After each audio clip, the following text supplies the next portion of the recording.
ಈಗ ನೆಕ್ಸ್ಟ್ ಸುದ್ದಿಗೆ ಹೋಗೋಣ. ಮಂಗಳೂರು ಉತ್ತರ ಕ್ಷೇತ್ರದಲ್ಲಿ ಕಾಂಗ್ರೆಸ್ಗೆ ಎಲ್ಲೋ ಒಂದು ರೀತಿಯಾದಂತಹ ಕಂಟಕ ಎದುರಾಗುವಂತ ಸಾಧ್ಯತೆ ಇದೆ. ಇದು ಬಿಜೆಪಿಗೆ ಪ್ಲಸ್ ಆಗುವಂತ ಎಲ್ಲಾ ಲಕ್ಷಣಗಳು ಕಾಣಿಸ್ತಾ ಇರುವಂತದ್ದು. ಕೈ ಟಿಕೆಟ್ ಸಿಗದೆ ಜೆಡಿಎಸ್ ಸೇರಿದ್ದಾರೆ ಮೊಹಿದ್ದೀನ್ ಬಾವಾ ಅವರು. ರೆಬಲ್ ಆಟ ಅಲ್ಲಿ ಮಂಗಳೂರು ಉತ್ತರದಲ್ಲಿ ಬಾವಾ ವರ್ಸಸ್ ಇನಾಯತ್ ಅಲಿ ಫೈಟ್. ಇಬ್ಬರು ಮುಸ್ಲಿಂ ಅಭ್ಯರ್ಥಿಗಳ ಫೈಟ್ ನಡುವೆ ಬಿಜೆಪಿಯ ಹಾಲಿ ಶಾಸಕರಾಗಿರುವಂತ ಡಾಕ್ಟರ್ ವೈ ಭರತ್ ಶೆಟ್ಟಿಗೆ ಲಾಭ ಆಗುವಂತ ಸಾಧ್ಯತೆ ಇದೆ ಅಂತ ಹೇಳಲಾಗ್ತಾ ಇದೆ. 2013ರಲ್ಲಿ ಗೆಲುವನ್ನ ಸಾಧಿಸಿದ್ರು ಮೊಹಿದ್ದೀನ್ ಬಾವಾ ಅವರು. 2018ರಲ್ಲಿ ಸೋತಿದ್ರು. ಈಗ 2023ರ ಎಲೆಕ್ಷನ್ ಟಿಕೆಟ್ ಸಿಗದೆ ಇರುವಂತ ಹಿನ್ನೆಲೆಯಲ್ಲಿ, ಅಂದ್ರೆ ಕಾಂಗ್ರೆಸ್ನಿಂದ ಟಿಕೆಟ್ ನಿರೀಕ್ಷೆ ಇತ್ತು, ಸಿಗದೆ ಇರುವಂತ ಹಿನ್ನೆಲೆಯಲ್ಲಿ ಅವರು ಜೆಡಿಎಸ್ ಇಂದ ಸ್ಪರ್ಧೆ ಮಾಡ್ತಾ ಇದ್ದಾರೆ.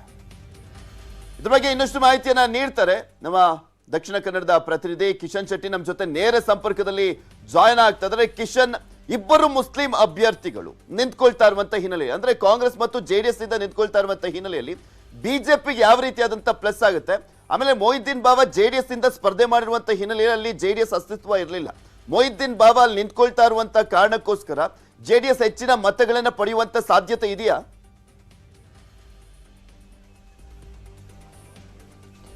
ಪೃಥ್ವಿ, ಮಂಗಳೂರಿನ ಉತ್ತರ ವಿಧಾನಸಭಾ ಕ್ಷೇತ್ರ ಬಹಳಷ್ಟು ಕುತೂಹಲವನ್ನ ಕೇಳಿಸಿರುವಂತದ್ದು. ಯಾಕೆಂದ್ರೆ ಈಗಾಗಲೇ ಕಾಂಗ್ರೆಸ್ ಇಂದ ಇನಾಯತ್ ಅಲಿಗೆ ಟಿಕೆಟ್ ಅನ್ನು ಕೊಟ್ಟಿದೆ. ನಿನ್ನೆ ಬೆಳಗಿನ ತನಕ ಕಾಂಗ್ರೆಸ್ ಇಂದ ಟಿಕೆಟಿಗೆ ಕಾದಂತ ಮೊಹಿದ್ದೀನ್ ಬಾವಾ ಅವರು ಟಿಕೆಟ್ ಸಿಗದೆ ನಿರಾಶರಾಗಿ ಬೇಸತ್ತು ಈಗ ಜೆಡಿಎಸ್ ಇಂದ ನಿನ್ನೆ ಮಧ್ಯಾಹ್ನ ನಾಮಿನೇಷನ್ ಕೂಡ ಸಲ್ಲಿಸಿದ್ದಾರೆ. ಹಾಗಾಗಿ ಇಬ್ಬರು ಮುಸ್ಲಿಂ ಮುಖಂಡರ ನಡುವೆ ಅಲ್ಲಿ ನೇರ ಫೈಟ್ ಇರುವಂತದ್ದು. ಇದರ ನೇರ ಲಾಭ ಬಿಜೆಪಿಗೆ ಆಗ್ತಾ ಇದೆ. ಯಾಕೆಂದ್ರೆ ಅಲ್ಲಿ ಪ್ರಬಲವಾಗಿ ಸುಮಾರು 40,000 ಮುಸ್ಲಿಂ ಮತಗಳು ಇರುವ ಕಾರಣಕ್ಕಾಗಿ ಅತಿ ಹೆಚ್ಚು ಯಾರು ಮುಸ್ಲಿಂ ಮತಗಳನ್ನ ಸೆಳೀತಾರೋ ಅವರು ಎರಡನೇ ಪಾರ್ಟಿಯಾಗಿ ಹೊರಹೊಮ್ಮುವಂತ ಸಾಧ್ಯತೆಗಳು ಕೂಡ ಇದೆ ಈಗಿನ ರಾಜಕೀಯ ಲೆಕ್ಕಾಚಾರವನ್ನ ನೋಡ್ಬೇಕಾದ್ರೆ. ಹಾಗಾಗಿ ಇನಾಯತ್ ಅಲಿಗೆ ವಿನ್ ಆಗ್ಬೇಕಾದ್ರೆ ಅಥವಾ ಗೆಲುವಿನ ಸನಿಯ ಹೋಗ್ಬೇಕಾದ್ರೆ ಮುಸ್ಲಿಂ ಮತಗಳು ಅತಿ ಅವಶ್ಯಕ ಆಗಿರುವಂತದ್ದು. ಹಾಗಾಗಿ ಜೆಡಿಎಸ್ ನಿಂದ ಮೊಹಿದ್ದೀನ್ ಬಾವಾ ಅವರು ನಿಂತಿರೋ ಕಾರಣಕ್ಕಾಗಿ ಮುಸ್ಲಿಂ ಮತಗಳನ್ನ ಅವರು ಸೆಳೆದಂತ ಸಂದರ್ಭದಲ್ಲಿ ಕಾಂಗ್ರೆಸ್ಗೆ ಬಹಳಷ್ಟು ದೊಡ್ಡ ಮಟ್ಟದ ಶಾಕ್ ಆಗುತ್ತೆ. ಯಾಕೆಂದ್ರೆ ಕಳೆದ 2013ರಲ್ಲಿ ಮೊಹಿದ್ದೀನ್ ಬಾವಾ ಮೊದಲ ಬಾರಿ ಮಂಗಳೂರಿನ ಉತ್ತರ ವಿಧಾನಸಭಾ ಕ್ಷೇತ್ರದಿಂದ ಸ್ಪರ್ಧೆ ಮಾಡಿದ್ರು. ಅನಂತರವಾಗಿ 2018ರಲ್ಲಿ ಸುಮಾರು 23,000 ಅಂತರಗಳಿಂದ ಅವರು